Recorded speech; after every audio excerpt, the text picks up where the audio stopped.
안녕하세요. 안녕하세요. 영상뉴스의 임현주 권현미입니다. 반갑습니다. 이렇게 얼음을. 네, 오늘 특별한 손님을 모셨습니다.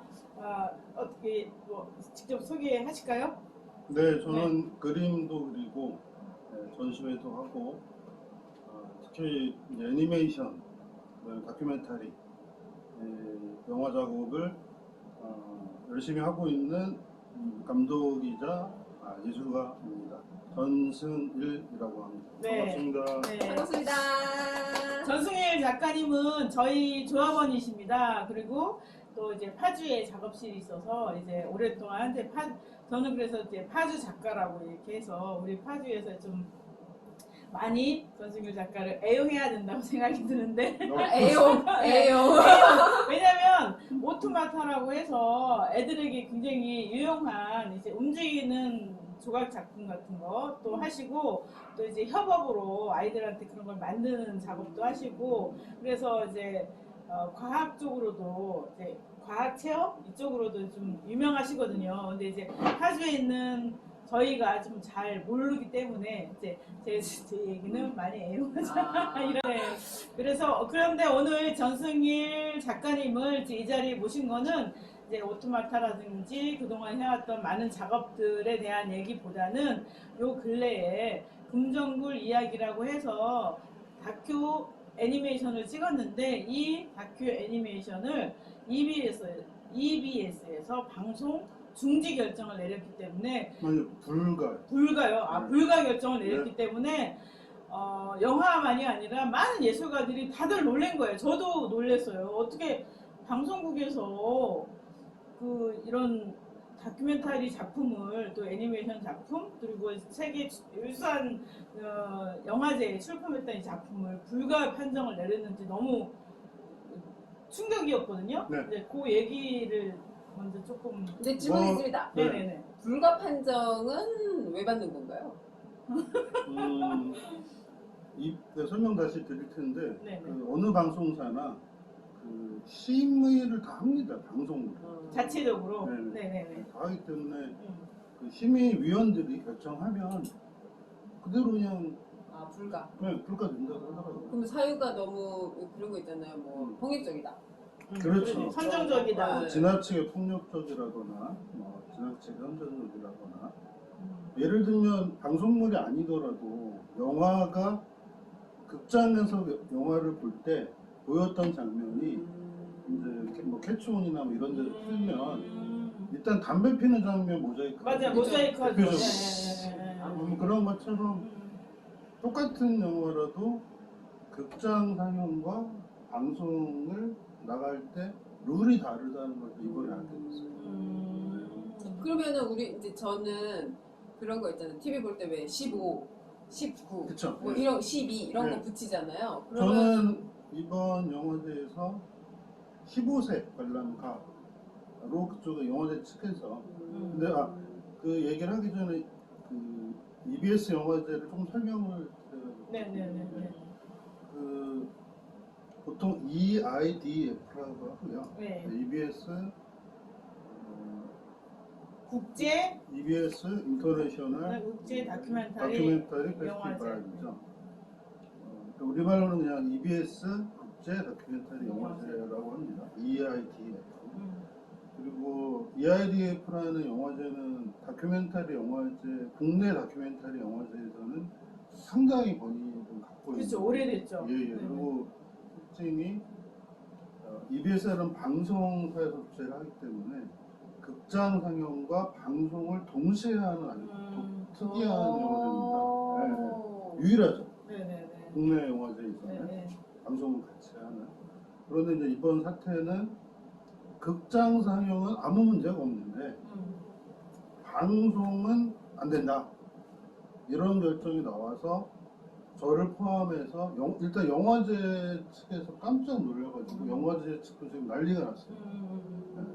그리고 영화제 측도 그 심의위원회라는 곳에서 하달한 문서의 내용을 보고 경악해서 영화제 팀도 이건 있을 수 없는 일이다.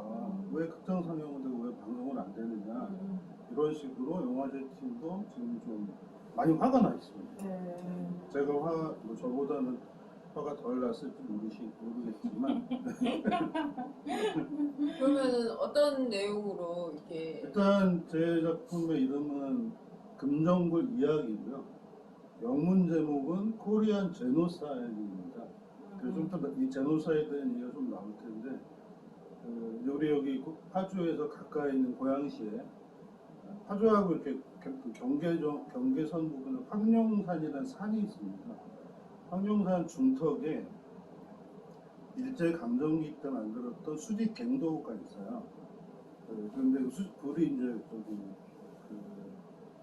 금 채취를 목적으로 어떻게 보면 식민지 수탈의 상징이기도 하죠. 금정은 아픈 상처를 갖고 있는 곳인데 여하튼 금이 안 나온다고 해서 이제 폐광을 시키고 산에서 방치돼 있었던 거죠. 그런데 이제 1950년 한국전쟁이 터지고 서울수복 직후에 고양시 경찰이 주도가 돼서 당시 이제 고양군 곳곳에서 수백 명을 끌고 와서 일단 고양시 일산경찰서, 농협창고 너무 많이 끌고 와서 경찰서 유치장만으로는 이게 안 되죠. 농협창고, 무수창고 이런 데 다 집어넣고 50명 단위로 산속으로 끌고 와서 총살하기 적당한 인원을 금정거리 수직갱도니까 수직갱도 앞에 한 5명에서 10명씩 이렇게 놓고 눈이 수직갱도 쪽을 이렇게 쳐다보게 해놓고 뒤에서 이제 머리에 총격을 가해서 툭툭툭 이렇게 떨어지게. 그래서 겹겹이 이렇게 떨어져서 안매장한 사건입니다. 집단 학살지가 이렇게 현장이 그대로 지금 존재하는 흔치 않은 그런 집단 학살지 사건이죠. 그 사건을 주제로 한 영화인데 제 영화는 좀 일반 다큐멘터리하고는 좀 다릅니다. 애니메이션 기법을 많이 사용을 해서 해외에서는 애니메이티드 다큐멘터리라고 하는데요.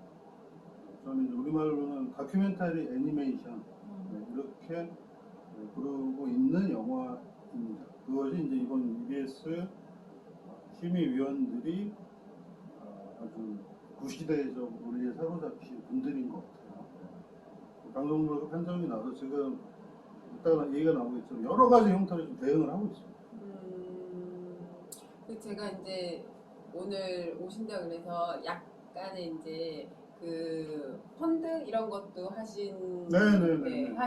그리고 이제 장면들도 애니메이션 올려주신 걸 잠깐 보는데 그러니까 그냥 사진을 그냥 장면만으로 딱 봐도 마음이 너무 아픈 거예요.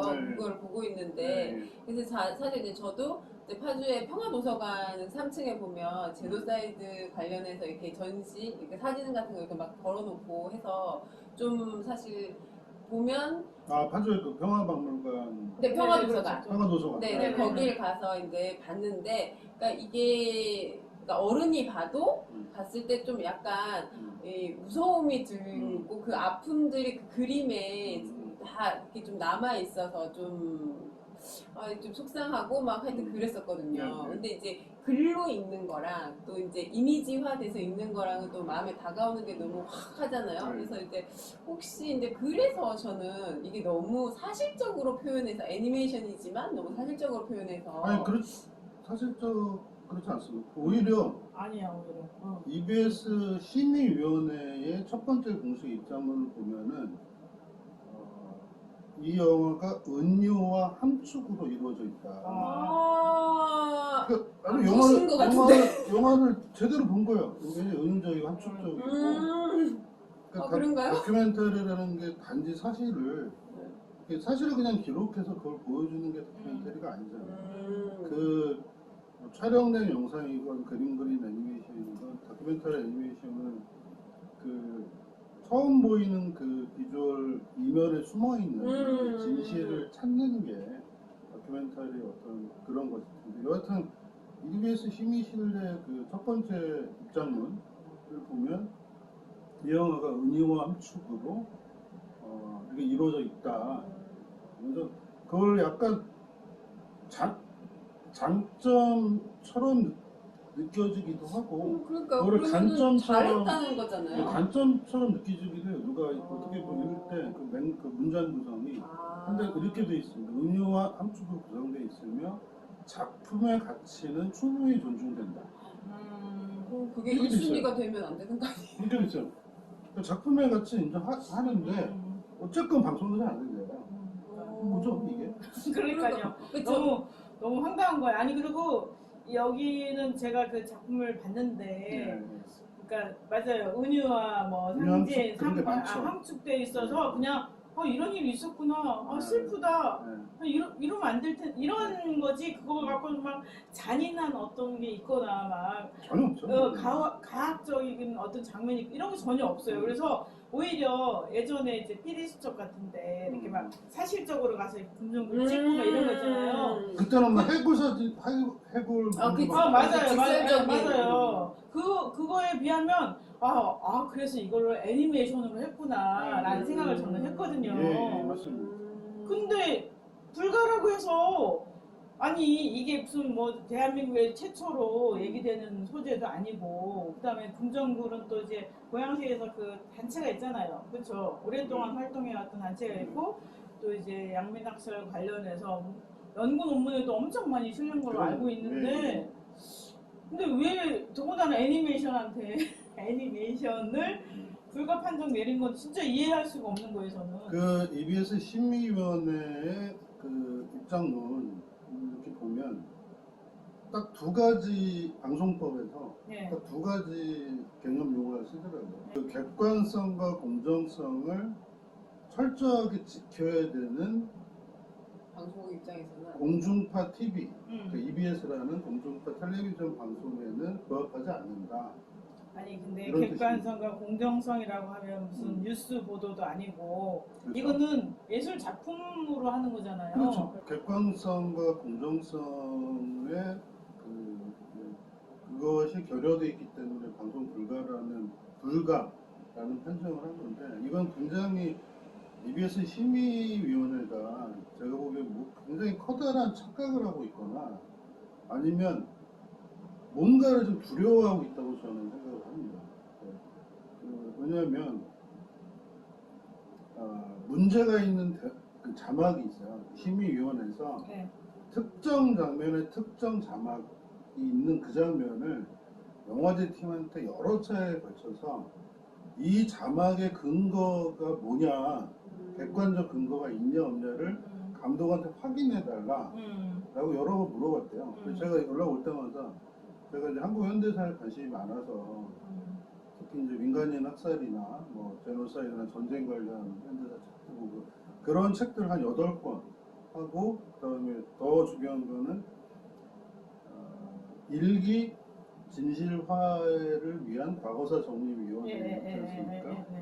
그 진실화해위원회 자료를 참고했다. 이렇게 심의위원들한테 말을 해달라.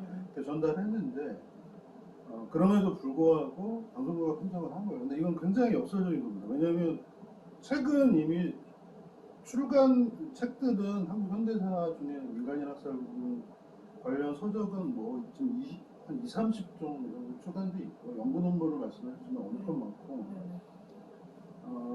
보다도 이제 말하자면 진짜 객관적 근거는 진실화해를 위한 과거사 정리위원회 일기 때 2007년도에 이미 금정굴 사건은 경찰의 불법적 집단학살로 이루어진 것이었으며 그 책임의 귀속은 국가에 있다. 국가가 사과를 해라 유족들한테 이렇게 지지비명 결정을 이미 했습니다. 그러니까 국가 기구가 국가 예산을 써서 조사를 해서 잘못했다 국가가 결정해라. 그러면 이게 팩트 아니겠습니까? 그렇죠. 이게 객관성 아니겠습니까? 그러면 현재 EBS 심의위원들은 국가기구에서 결정한 사안을 객관성이 아니라고 본다면 이거는 심의위원들이 국가기구에 반항하는 거예요. 반국가 행위를 지금 하고 있는 겁니다. 네네. 너무 멀리까지 가십니다. 네. 아니 그런 우리 이제 인류 애적 차원에서 보자면 제노사이드, 그러니까 집단 학살. 네네.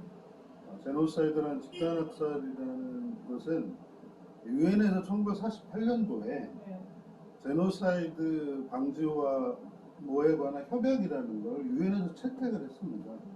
그래서 유엔 결의안으로 공식 채택을 했고 제노사이드를 저지른 집단, 그다음에 그 제노사이드가 벌어질 수 있도록 방조한 세력까지도 다 처벌 대상이라고 규정했고요. 반인도적 범죄라고 딱 규정을 했습니다. 그럼 제노사이드라는 반인도적 범죄를 저지른 당시 이승만 정부 반인도적 범죄를 저지른 거 아닙니까? 네. 근데 그러면 그게 객관성인데 그러면 EBS 심의위원들은 유엔도 무시하는 겁니까? 뭡니까 이거? 지겠죠? 그런 셈이 되네요. 방송 불가가 단 한 번도 없습니다. 한 번도 없다요. 금정굴 이야기가 유일한 건이에요. 그 다음에 더 놀라운 건 심의위원실이 8명이 이제 전원 위원이거든요. 8명이 전원 참석해서 회의에서 불가 결정한 것도 금정굴 이야기가 유일합니다. 그동안은 심의위원이 모두 출석하지 않았고 모두 출석할 적도 없고요. 없고 그 자료를 보면 그러니까 금정굴 이야기 부분이 그냥 한 페이지를 장식해요. 이렇게 한 페이지. 왜냐하면 심의 총평, 심의 사유 이렇게 해서 한 페이지 가득이고요. 앞에 2페이지가 그 이전에 심의한 자료들이에요. 그러니까 다른 거는 그냥 바로바로 패스됐다는 얘기죠. 아니 그러니까 그 자료에 의하면 그러니까 다른 영화나 다른 방송들은 대개 2명이나 3명이 심의를 했어요. 전원이 모여서 한 적이 없어요. 적어도 2017년부터는. 그럼 사안이 심대하다고 생각해요. 그러니까 이제 이거는 심의위원들이 이거 굉장히 심각한 영화다. 라고 생각하시고 우리 다 모여야 된다 지금. 이거 큰일 났다 이런 생각을 한 거예요? 이런 이 괴물 같은 영화가 들어와서 우리 전원회의를 해야 된다. 그런데 기존에 2명, 3명씩만 모여서 심의했던 분들이 왜 갑자기 8명이 다 모여서 불가결정을 했을까요? 저는 뭐 정치판은 잘 모르지만 이거는 외압이 저는 의심됩니다. 그럼 지금 불가가 됐는데 이제 이렇게 하면 철회가 될 수는 있는 건지. 저는 그래서 일단 계약서를 확인을 해봤어요. 해봤더니 방송 부분은 2025년까지 계약이에요. 그러니까 그 기간 안에는 언제든지 다시. 그러니까 EIDF 올해 영화제부터 2025년까지 방송을 3번을 낼 수 있다. 이렇게 계약서에 적혀 있어요. 그러니까 지금 첫 번째가 불방됐잖아요. 불가됐잖아요. 그러니까 앞으로 3번을 방송을 더 할 수 있다는 뜻이에요. 그러네요. 그러니까 제 입장은 뭐냐면 당신 심의위원분들께서 객관성과 공정성이 부족한다고 하고 그 특정 자막 제가 이승만이라고 하지도 않았고요. 우리 그 국군과 경찰이 1950년 5월부터 뭐 10월 사이에 10만 명을 학살했으면 미군이 이를 무기를 방조했다. 요 자막이 있는 거를 심의위원들이 문제시하니까 좋다. 그러면 그 위에 노란색으로 크게 자료 출처를 표기를 하겠다. 그 자막 위에? 자막 위에 이 자막이 무엇의 객관성과 공정성을 갖고 있는지 자료 출처를 자료는 이제 책 6권 하고요. 진실화해위원회, 바로하고 홈페이지 입소 이렇게 표기를 해서 표기된 걸로 재편성 재심의를 하라 이거죠. 그럼 할 말 없는 거 아닙니까? 그러면 이 지금 심의위원회는 이게 정기적으로 열리는 거 이게 지금 저희가 그냥 뭐 비정기적으로 제가 알기로는 심의실이 정확한 이름 심의 시청자실인가 그런데 이게 독자적인 사무실이 있는 것 같습니다. 그러면 이게 언제 다시 열려서 혹시 재심의를 할 수도 있잖아요. 그렇죠. 아, 그래서 저는 재심의 재편성을 요구하는 입장이고 그 뜻이 전달은 됐어요. 이메일로 전달을 됐는데 현재 분위기는 심의실과 편성부가 서로 책임을 이렇게 넘기고 있어요. 아 이렇게 우리가 저기 아, 방송에 뭐 우리가 하면은 여기 전화하세요 저기 전화하세요 하는 것처럼. 처음에 심의실에 보냈더니 심의실 실장인가 그분이 편성이 돼야지 심의가 옵니다. 편성이 돼야지 그 다음에 심의를 합니다. 뭐 이렇게 넘어갔고 그러면 편성부 쪽으로 보내는 게 순서인가 보다. 편성부 쪽에서 보내놨어요. 이메일 확인해 보니까 본거로 돼 있어요. 그러니까 어쨌든 제 입장은 실무담당부서 양쪽 심의실과 편성실에 전달은 정확히 된 겁니다. 동굴 이야기라는 영화를 국제영화제에 출품해서 무수히 많은 상을 받고 찬사를 받은 걸로 저는 알고 있거든요. 네네네. 너무 외국에서 상 받고 그랬는데 총 네네. 84곳 영화제에서 공식 선정작이 됐고요. 그 중에 제가 정확히 하도 많아가지고 죄송합니다. 하도 많아서 22곳인가에서 상을 받았죠. 상은 대체로 이제 최우수 다큐멘터리 뭐 이런 게 있는데요. 해외 영화제 중에 좀 독특한, 제가 받은 독특한 상은 최우수 인권 영화상. 그 다음에 한국에서는 잘 안 쓰는 용어인데 유럽 좀 그런 단어를 쓰나 봐요. 최우수 소셜 필름상. 소셜 사회적 영화상.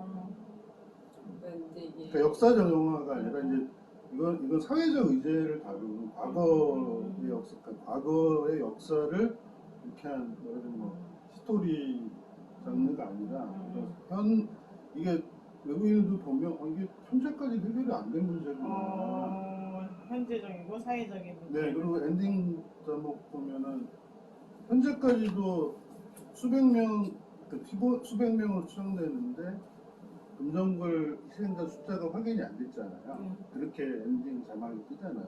외국인도 국가에서 사과까지 했는데도 평화원도 안 쓰고 안 세워지고 미령시설도 안 오고 안 세워지고 희생자 숫자도 안 밝혀지고.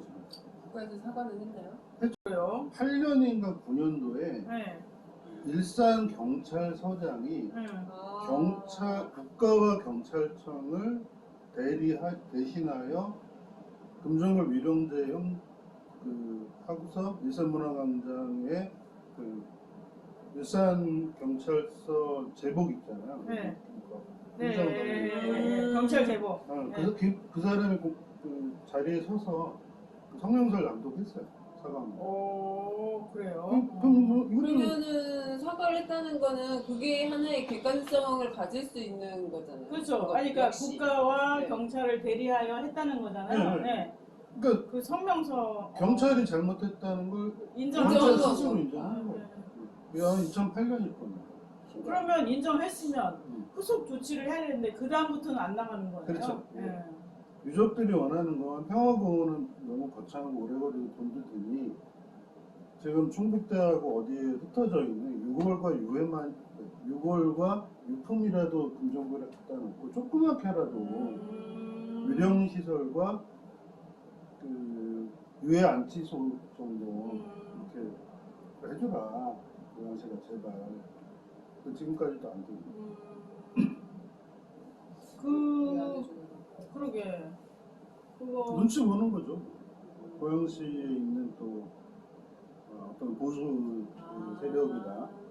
보수 정당들이 있을 거예요. 근데 돌아가신 분 유고를 모아서 안치해서 그 영혼을 달래준다라는 건데 그게 무슨 뭐 이념이니 뭐니를 떠나서 그냥 한 생명의 죽음 앞에서 우리가 다 그 영혼을 위로해줘야 되는 건 당연한 거 아닌가요? 겨우 하고 있는 건 유령제 할 때 300만 원인가 뭐 400만 원인가 그거 보조해주는. 보조금을 주는 그러니까 그런 장소 이런 것들이 되게 생소하기는 해요. 그래서 책으로도 제노사이드 사실 책으로 읽었는데 우리나라는 이제 4.3 사건이 저한테는 되게 충격이었고 그러니까 왜 저기 해외는 사실 좀 많이 있잖아요. 여러 가지로 또 많이 써놓기도 하고 그랬는데 이제 이번에 이 금정굴 이야기를 보면서 사실 저는 또 생각했던 거는 아이들한테 어떻게 이 이야기를 전해줄 수 있을까에 대한 고민을 좀 많이 했었거든요. 근데 이제 거기 제가 본 그 애니메이션에 보면 그 한 장면에서는 이렇게 뒤로 밧줄을 묶어서 이렇게 있는 장면이 그게 이제 연상이 되는 거예요. 그 뒤에 일어날 일. 그리고 그 사람이 그 순간 겪어야 하는 공포심 뭐 이런 것들이 있는데 근데 그거는 내가 겪지는 않았지만 어쨌든 느낄 그 고스란히 그 그림에서 전해오는 거예요. 오, 잘한 거. 네, 그래서 제가 아까 제가 폭력성 이렇게 얘기한 게 그게 너무 많이 전해져서 사실 근데 학부모 뭐 아이를 키우는 입장에서는 그런 것들이 이제 아이한테 들어와서 고스란히 전해졌을 때에 내가 어떻게 설명해줘야 될지도 되게 좀 뭐라 그래야 되지? 아는 지식이 없으니까 그래서 오는 아픔이나 이런 것들 약간 조금 더 순화해서 하길 바래서 그런 건가? 그래서 제가 물어본 게 그런 거거든요. 그래서 그쪽은 아닌 것 같습니다. 그러니까 저도 이제 그거 사유를 듣고 조금 놀랬던 게 이제 그런 거라 그래서 사실 우리가 조금 그런 이제 지난 전쟁에 대한 기억들이 자꾸 희석하려고, 그러니까 좋게만 자꾸 포장하려고 하시는 게 좀 있어서. 그러니까 근데 뭐 제가 그런 액션까지는 뭐 취할 여력이 없긴 하지만 만약에 제 영화가 이제 국내에서도 조금 소개되기 시작했는데 어쨌든 합해서 이제 84곳이에요. 네네네. 그럼 뭐 한 80개 정도가 해외 영화제라고 봐야죠. 네. 그러면 다 보내긴 너무 힘드니까 네. 상을 준 영화제만 네. 소식을 전해서 음. 한국에서 지금 이런 일이 이런 벌어지고 일이 있다. 있다. 그러면 그쪽에서는 우리는 이제 어이없다라는 한글이 있는데 그 사람들 완전 놀랄 것 같아요. 그렇죠, 그렇죠. 그래서 이제 만약에 그분들도 항의의 뜻에 항의라기보다는 연대 소명에 동참하시면 그럼 80개국의 연대를 다들 이 팀위원들은 어떻게 생각할 겁니까? 그러게. 그 만약에 이제 이 유튜브를 보시고 내가 여기에 조금 나의 생각을 전하고 싶다. 나도 같은 뜻에 동참한다. 이러면은 어떤 방법들이 있을까요? 일단 나중에 그 이것도 영상 밑에 네, 구글 폼이 있다고 하니까 네. 네네. 제가 지금 여러 가지 말씀을 드렸는데 그게 깔끔하게 잘 정리돼 있어요. 제 입장이 뭔지, 뭘 요구하는지, 그다음에 이제 어떤 사람들이 이 단체가 굉장히 많고요. 단체가 한 100군데 정도 되는 것 같아요. 현재 아까 카운팅 해보니까 2,800 정도? 영화의 감독이니까 저는 연대서명을 해주시는 게 네. 저한테는 가장 큰 힘이 되는 여러분 아시겠죠? 꼭 그러게 말이에요. 예. 왜냐면 이런 과정이 만약에 이제 한 번, 두 번 반복되면 누군가가 뭔가 작품을 만들거나 창작을 하려고 할 때 자기 검열을 하게 되잖아요. 그렇죠. 이거 엄청 무서운 거예요. 뭐 때가 언제입니까? 그러니까 뭐 맞아, 때가. 방송이 됐건 뭐가 됐건 간에 예전에 그런 시절 있었잖아요. 금지곡. 네, 맞아요. 박정희 시대나 뭐 전두환 노래의 특정 가사를 문제시해서 노래를 금지 방송에 못 나가게 하는 그게 박정희나 전두환 시절 그때나 있었던 상황이 어떻게 지금 2022년에 그리고 더군다나 네. 우리나라 그 뭐죠? 뭐 오징어 게임이니 무슨 뭐니 해갖고 뭐 이제 그 뭐라고 그래? 그런 K-무비들이 뭐 이런 게 K-무비들. 해서 뭐 무슨 세계적인 각광을 받는데 한편에서는 이러고 있다? 너무 웃기는 그 K 다큐엔이라는 말은 없지만 금정굴 이야기가 사실 K 다큐엔이로 세계에서 이거는 뭐 분명하게 인정을 받은 영화죠. 그럼 혹시 제가 이제 뭐 연대는 그래 좋아 연대는 하겠어 난 연대 할 거야 그렇지만 이제 주변한테 또 알리려면 사실은 내가 뭘 좀 알고 있어야 되잖아요. 그러면은 이제 사전에 이제 저랑 얘기하실 때는 이제 MBC의 PD 수첩에 이제 공중파에 나갔었다. 뭐 유튜브로 찾아보면 될까요? MBC 피드첩이 2부예요. 하나는 탈 때 상황을 방송국에서 한 거고, 두 번째는 하고 나서 한 두 달 뒤 정도? 그래서 금정글 발굴 이후라고 해서 두 번 나왔어요. 그때 최성원 PD가 아주 젊을 때죠. 젊을 때고, 이번에 제가 개인적으로 이제 페이스북에서 시작할 때 최성원 PD님이 패친이 아니었었는데 이제 패친이 돼가지고 이분이 댓글로 너무 그러니까 자기가 그걸 방송을 만들었던 사람인데 95년도인데 한참 전인데 그렇다고 그러는데 자기는 도저히 자기는 이해가 안 되지. 저는 도저히 이해가 안 된다. 왜냐하면 이분은 방송에 계신 분이잖아요. 17년이나 지난. 방송에 계신 분이기 때문에 방송의 구조나 생리나 뭐 어떤 검열이 아니라 심의라든지 편성이라든지 이런 걸 다 직접적으로 아시는 분이어서 현재 EBS의 심의실을 일하는 곳에 어떤 편성부가 됐건 심의실이 됐건 뭐 심각하다 이거는. 그리고 다행히도 이제 일단 EIDF 영화제 팀은 적극적으로 저를 지지하고 저와 함께 하고 있고 또 EBS 사장님도 마찬가지입니다. EBS 사장님도 그 심의위원회에 손을 들어주는 입장은 전혀 아니에요. 저하고 입장을 같이 하고 있고 EIDF 영화제의 특징이 D박스라고 해서요. D-박스? D D-박스. D-박스 해가지고 온라인 상영관 극장이 있어요. 여기에 금정글이 편집이 아니라 올라가는데 이제 무슨 기술적 절차가 좀 복잡한 거예요. 여기 올라온다 이거죠? 한 달 정도? 그럼 이걸 많이 봐야겠네요. 이게 많이 홍보돼요. 네네네네. 그러니까 그동안 궁금했던 사람들이 그러게 말해요. 전편을 볼 수 있는 기회가 흔치 않잖아요. 그렇죠. 그래서 지난번에 이제 뭐 로그인해서 회원가입하고 뭐 300원이나 500원 정도 그 뒷박스에서 보시는 한 달 후요? 한 달 후 정도라고 합니다. 제가 일정 나오면 알려드릴게요. 네네네. 그러니까 제가 목적했던 바는 단순한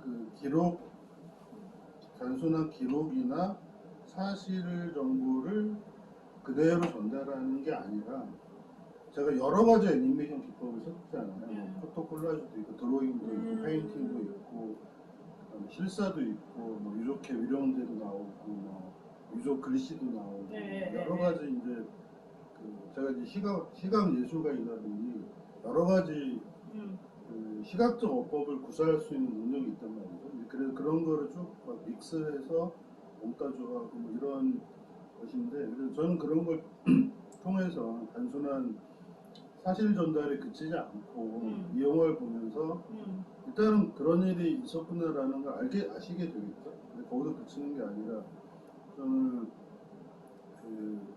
그러한 역사적 비극에 대한 어떤 예술적 사유가 좀 확장되고 새롭게 뭔가 이렇게 새로운 상상을 할 수 있는 그런 관점의 영화로 만들려고 합니다. 사유의 확장은 항상 제 작품의 어떤 방식이기도 해요. 사유를 넓게 가져가는. 꼭 봐야겠네요. D-박스. 아마 EIDF 영화제를 검색하면 EIDF 영화제 홈페이지가 나오거든요. 거기랑 뭐 그 속에 있거나 아니면 EIDF 뒷박스 이렇게 검색하면 아마 나오거든요. 예술가가 자기의 창작과 상상이 어떠한 이유로든 간에 제한돼서는 안 된다고 생각이 들기 때문에 많이 동참해 주시면 감사하겠고요. 네, 오늘 이제 저희는 인사하고 제 광고에 대한 뒷이야기 잠깐 해드리겠습니다. 먼저 인사하시죠. 네네. 오늘 그러면은 마지막으로 뭐 하실 얘기 있으신가요? 네. 네. 2022년 현재 있을 수 없는 일이 발생을 했습니다. 방송법이라는 핑계를 대면서 우리 역사, 아픈 역사를 담은 영화를 방송에서 못 보게. 방송은 극장과 달리 수십만 명이 보게 될 수도 있습니다. 이게 그들은 지금 이걸 두려워하고 있습니다. 반드시 재편성, 재심의가 되어야 되고요. 그전에 EIDF 딥박스를 통해서 컴퓨터 모니터로 보실 수 있는 기회도 상당히 한 달 정도 뒤라고 하니까 계속 관심 가져주시고 한 분 한 분의 연대 서명이 이 상황을 바꾸고 새롭게 방송도 우리가 성숙시켜줘야 됩니다. 그런 구시대적 역사관은 이제 없애고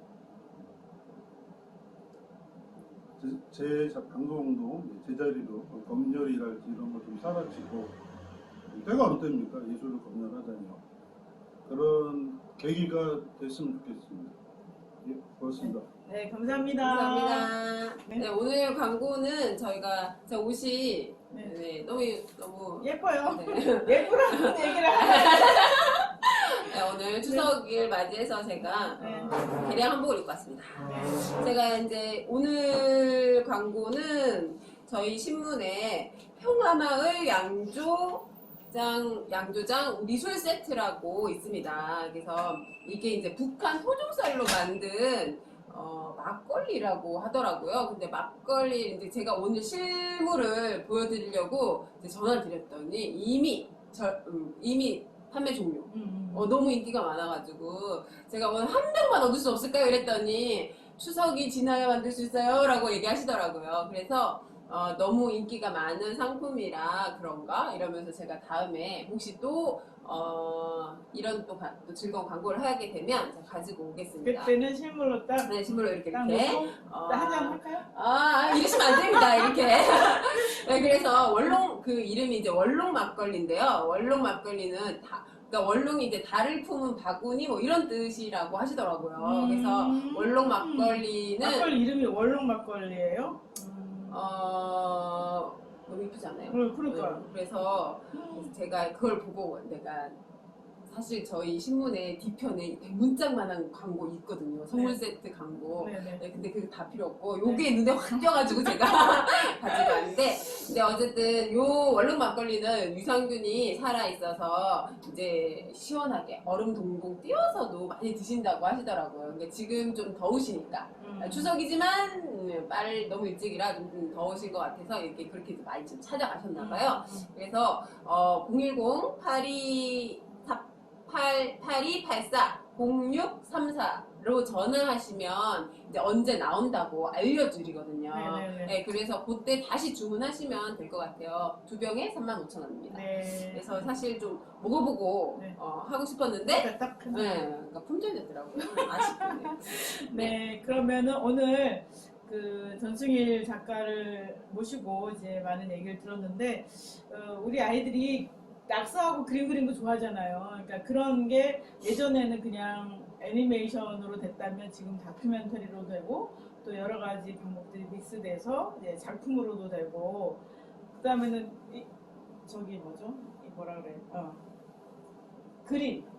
그림으로도 되고 그런 그렇죠. 것들이 많이 돼 있더라고요. 그래서 이런 작가들이 자기 생각을 자유롭게 펼칠 수 있도록 우리가 좀 도와야 되지 않을까. 그리고 그런 게 우리 아이들의 꿈을 키우는 것이 아닌가. 그럼요. 아이들이 벽에 칠할 때 우리가 늘 그러잖아요. 저거 칠하지 마라고 얘기했을 때 아니야, 개성이야, 독창적이야 이렇게 너희가 하고 싶은 대로 막 하라고 사실 어렸을 때 많이 하지만 어른이 돼서도 사실 그런 거 필요하니까 특히 예술가에게서 독창성을 빼면 사실 아무도 남지 않기 때문에 그런 걸 좀 여러분이 함께 좀 지켜줬으면 하는 바람이 있고요. 그리고 이제 사실 이런 것들은 연대가 되게 중요하잖아요. 그러니까 이제 설, 추석 뭐 이런 명절 때는 사실 또 사람들이 많이 모이기도 하고 하니까 파주에서 구독, 좋아요 하시고 그리고 얘기를 그대로 가서 이제 주변 분들한테 네. 다시 퍼뜨려 주시고 이미 이제 저희가 사실 방송 나갈 때는 추석 지났잖아요. 그러니까 추석 지났으니까